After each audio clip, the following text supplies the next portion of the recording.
Good morning, Liverpool fans across the world. It's John Gibbons and Harriet Prior, and it is Talking Reds after Liverpool have won again.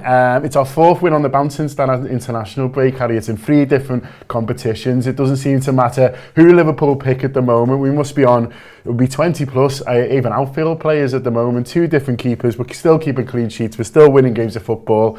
It's all great at the moment. Still good fun. Yeah, definitely. I think the momentum really seems to be on our side. And like you said, whatever competition we're playing and whatever sort of team we put out, everyone has got the same goal. They're really clear in their mind what they want to achieve, and that's to win every football match. And I think what's interesting is that we're not winning the same way in every game. And I think we're not every game is exactly the same, but we're grinding out wins and we're just getting the job done essentially. And even when we're coming from 2-1 behind and missing penalties, or like last night when it was a bit of an easier win, we're finding a way to get there. And it just feels really good. I think the mood's really good in the squad. The excitement around the whole squad is really good, and like we were saying yesterday, there were so many fans that travelled to Norwich, and I think that's just because everyone wants to be there supporting the Reds, and why wouldn't you? And it was a really good vibe, and you could hear the away fans really loud and clear last night on the TV, which sometimes doesn't come across. So yeah, it was a good night. Yeah, fair play to whoever did travel to Norwich last night. A long way from Liverpool. It's a long way from everywhere. To be honest with you, it's quite far from Ipswich. But fair play sort of whoever did go. And as Harriet said, could hear you loud and clear on the telly and well in. A few lads as well got to sort of live a dream last night, which is to play for Liverpool for the first time. And, you know, a lot of us grow up, you know, dreaming maybe I could pull on that shirt just once. That's all you need, say just once. And if you did that, there was a really sweet Jurgen Klopp interview. I saw it back this morning where he said that Kate Gordon after the game just came up and said thank you to him, which I thought was really nice. And Jurgen said back, you don't have to thank me, you know, you've earned this, you know. And that's the thing, isn't it? You know, Jurgen Klopp doesn't give, you know, doesn't give shirts out on merit. Not on merit. He doesn't give them out, you know, just to be nice. You know, you've got to get that shirt on merit, and that's what these players have done. It's for the work in pre-season. It's for the work in the academy. It's how they play at under 23s level. But also, I think a massive thing is how much they impressed in the summer. And Klopp would have remembered that and thought, when there is the opportunity, I will give it to them. And that was last night. Yeah, every single player in that team is there because they deserve to be there, and because they work hard and they've proven themselves, and they're trying so hard to learn from the players above them and to improve themselves, and that really showed last night. I think there was a really last moment on the pitch with Katie Gordon and Klopp, and he was coaching him. You know, there was sort of a drinks break, and he was coaching him, and he was just talking to him like he would any of his senior players. And I think that's why when they come in and they're asked to step up in games like last night and play in the first team, they're just ready to go, and they feel confident because that's just the vibe that the manager instills in all those players, that they can do the job and they're good enough to be in this team, and they absolutely are. And like you said, it's just absolutely amazing for them that at 16 years old, especially for him, he's making his Liverpool debut and he's coming on. And if they continue to play well and they continue to get through these rounds in these competitions, they'll get their chances. And it's only when you get, you know, in these games and they get to take these chances that you see whether they're good enough to make it to the first team. And a lot of them, I think, are. And definitely, you know, towards the back end of the season, when the games come thick and fast, we might need to call on some of them. And when us as fans, we see them in games like last night performing well, we feel even more confident about our squad and about our squad depth and the talent that we've got coming through in the future. Yeah, a great night here for the talent, and also, as Harriet says, for the squad depth of mind. A few of these boys can maybe have got a little bit more to offer than what people think. A couple of comments I want to bring in. Michael Walsh saying Tyler Morton doing the Whittle proud. Tyler Morton, been in the academy since he was 7 years old. A local boy from just across the water from where we are on the pier head. And you imagine there's a few kids in the playground this morning kicking a ball around, pretending to be Tyler Morton and thinking about them, you know, maybe being the next one. And who knows? That's what a lift giving these young lads coming in and doing it. And Mark Swain said, "Is today's show sponsored by Adidas?" We did joke about that. We did say that beforehand. Yeah, it's not just to say. We need to start ringing each other in the morning to check we're not two sorts of brand endorsements. Yeah, Adidas, you know, not sorting us out there. Robert Mason said, away crowd yesterday was great. I had to double check that the match was defo in Norwich. Yeah, it did sound like an Anfield crowd last night. It was so loud. And then someone here confirming what Harry's just said, saying you could tell Klopp tell him to go inside a bit more and to get him on the ball a lot more, so that's good. And Jimmy Allen making a point here about the fact that the under 18s and 23s are used to our style, and every team throughout the academy playing the Liverpool way, and that's something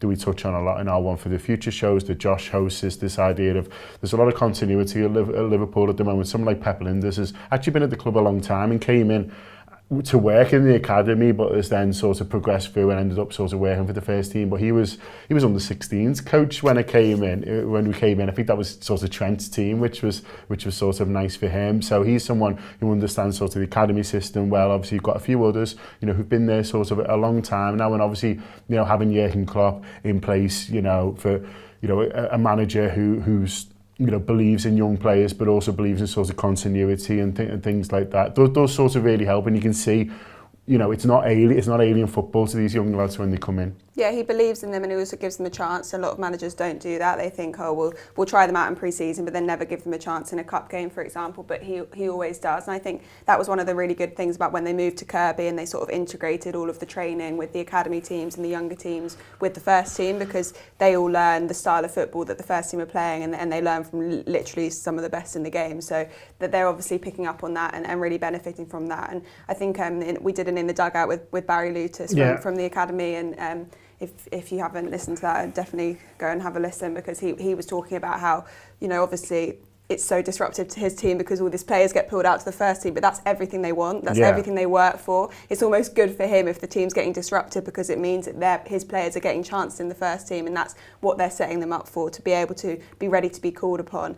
And they're all just working towards that. And I think their aim throughout the academy and in the first team is all really aligned, and that means that in times like last night, you can see these players shine. Absolutely. Just hope they have plenty of friends and family in the crowd. I did see a picture on Twitter of Kay Gordon's brother. I think Neil Jones tweeted that. So Kay at least had his brother in there, because it's such a proud moment for all of them. I remember going to MK Dons and coincidentally being stood by Kelleher's family, and he played that night and played really well, and they were just sort of beaming after the game. You could recognise them. They all looked like him, and they all had shirts with Kelleher on the back. It was a good penalty save last night. Yeah, great penalty save. Back foot, it was good. Yeah, and look, he's, we can't sort of discount, the likes of him, because we're talking about people who are making their first game, but Kelleher, is probably only on a dozen, but he's still sort of a young player. Even someone like Curtis Jones, who makes his 50th appearance last night, still only a young guy, but playing in a unfamiliar holding role and doing really well, and these lads are playing like sort of almost kind of senior pros really when they're still in double figures for appearances. Yeah, well, Kelleher's come in a few times last season, and he's now definitely solidified his position as the second in place to Alisson, and that's just testament to how well he's doing. And last night I really liked how he was just confident. He wasn't sort of stuck to his lines. He came out and played a bit more outfield as well, and he looked like he was just having a good time and full of confidence. And Curtis Jones as well, he did himself a lot of favours last night. I thought especially in the first half he looked really bright, and he always does, doesn't he, Curtis Jones? And to have a 50th appearance at that age, and to have made that much of an impression at such a young age is really great. And I think the back end of last season, we saw him more in the Premier League. Maybe it came a little bit too soon for him, but it was a sort of needs-must situation. And now that he's able to have a bit more confidence and play in these sort of not as important games, he can really show what he's made of, and hopefully he gets his chances again then later in the season in the Premier League. Yeah, hopefully a few more chances there. But lots of the boys doing Liverpool proud last night. Listen, we all watched the game here. Last night we did hot mic commentary, and then straight afterwards we did our reaction shows on audio and video. We've got a little clip here of the post-match pint, which is our immediate post-match reaction show. So here's a little bit more of the guys on that great win last night. We all got excited when we came about Gordon. We all wanted to see him. We were sort of talked up, and I think there was something in him being talked up, in that the manager and the coaching staff at Liverpool wouldn't do that unless they think A, that there's something there, but B, that he's got the mentality to cope with that. There was some little moments of quality from him. He did all right. He didn't disgrace himself, but equally, it was like I think we were all expecting all kinds from him, absolute fireworks, and it's like sometimes it doesn't happen just first time.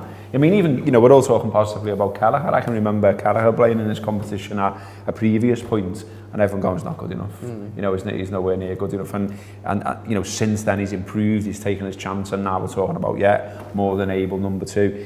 I'm not slagging Gordon by any stretch here, but I'm just saying, he's 16 years old. He did all right. He did fine.